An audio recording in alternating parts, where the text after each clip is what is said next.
नमस्कार दोस्तों, आपका हमारे चैनल अमृत कथा कहानियों में स्वागत है। भारतवर्ष के विभिन्न राज्यों का रिवाज, उनके परंपराएं और त्योहारों से उनकी संस्कृति की विशेषता झलकती है। इन्हीं राज्यों में से एक है राजस्थान, जो मारवाड़ियों का राज्य कहलाता है। गणगौर उनका सबसे बड़ा त्योहार माना जाता है। उन्हीं के साथ साथ मध्य प्रदेश के निवाड़ी लोग भी इस त्योहार को मनाते हैं। मारवाड़ी इस त्योहार को 16 दिन तक मनाते हैं और निवाड़ी इसे 3 दिनों तक मनाते हैं। गणगौर की पूजा फाल्गुन महीने की होलिका दहन के दूसरे दिन से ही प्रारंभ होती है। इस त्योहार को विवाहित महिलाओं के साथ साथ कुमारी कन्याएं भी मनाती है। गणगौर व्रत कुमारी कन्या अच्छे वर की प्राप्ति के लिए रखती है और विवाहित महिलाएं अपने पति की लंबी आयु के लिए रखती है।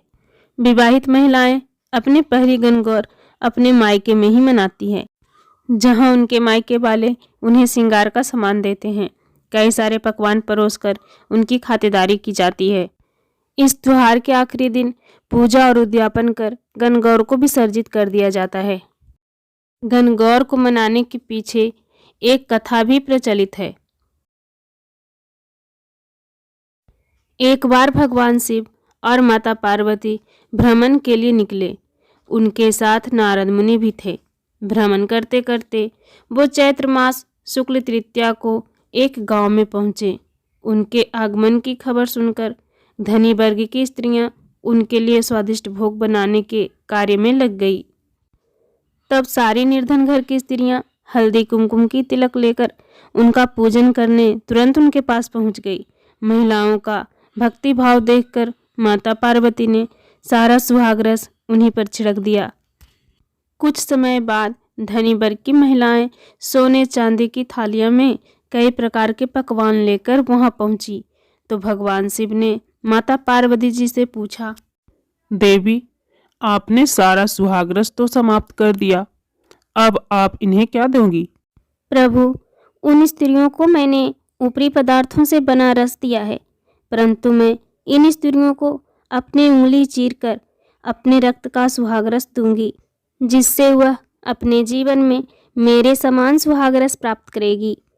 भोजन समाप्त होने पर माँ पार्वती ने अपनी उंगलियां चीरकर उन स्त्रियों पर रक्त छिड़क दिया।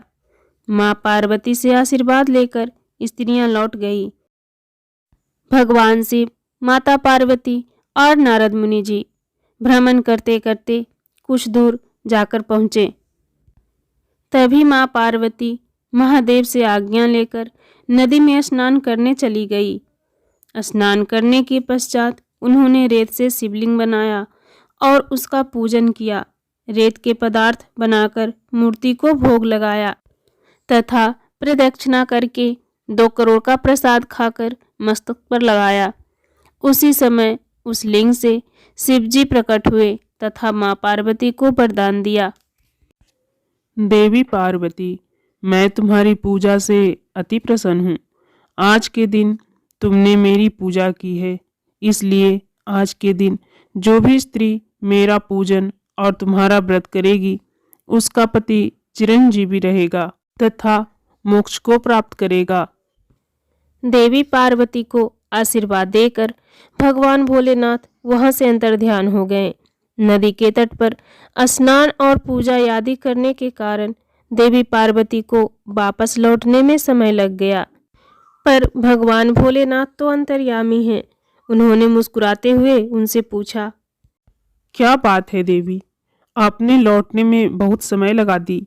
मेरी भाई भाभी नदी किनारे मिल गए थे।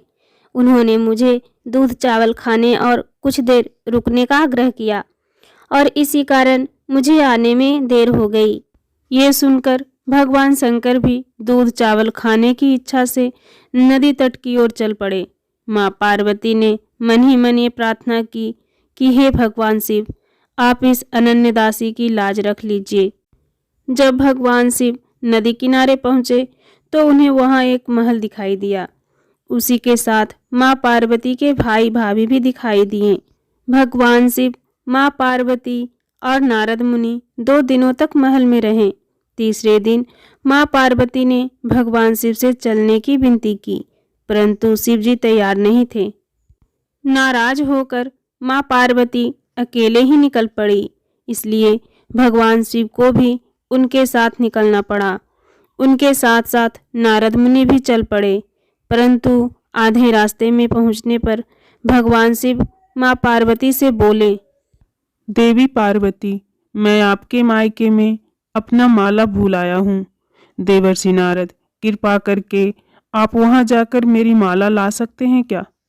नारायण नारायण, जो आज्ञा महादेव, मैं अभी आपकी माला लेकर लौटता हूँ। नारद मुनि वहां से चले। जब नारद मुनि नदी के तट पर पहुंचे तब उन्हें वहां कोई महल नहीं नजर आया, वहां जंगल ही जंगल था। नारद मुनि को शिवजी की माला एक पेड़ पर टंगी दिखी। उन्होंने वह माला उतारी और भगवान शंकर जी को जाकर सारी बात बताई। शंकर जी हंसने लगे और बोले, देवर्षि नारद, ये सब देवी पार्वती की ही लीला है। वो चाहती थी कि वे इस व्रत को गुप्त रूप से रखे और वो अपने इस कार्य में सफल भी रही। यह सुनकर नारद जी बहुत प्रसन्न हुए और उन्होंने देवी पार्वती के समक्ष नतमस्तक होकर कहा, नारायण नारायण माते, आपकी महिमा अपरंपार है। आज से जो भी स्त्री इस तरह गुप्त रूप से पति का पूजन कर मंगल कामना करेगी, महादेव की कृपा से उसके पति को दीर्घायु प्राप्त होगी। इसके पश्चात भगवान भोलेनाथ, माता पार्वती और नारद मुनि धरती लोक से प्रस्थान कर गए। उसी दिन से गणगौर पूजा की शुरुआत हुई। तो दोस्तों, कैसी लगी आपको ये कथा? अगर पसंद आए तो वीडियो को लाइक कीजिए, शेयर कीजिए और अभी तक आपने हमारे चैनल अमृत कथा कहानियाँ को सब्सक्राइब नहीं किया है तो सब्सक्राइब जरूर कर लीजिए। धन्यवाद।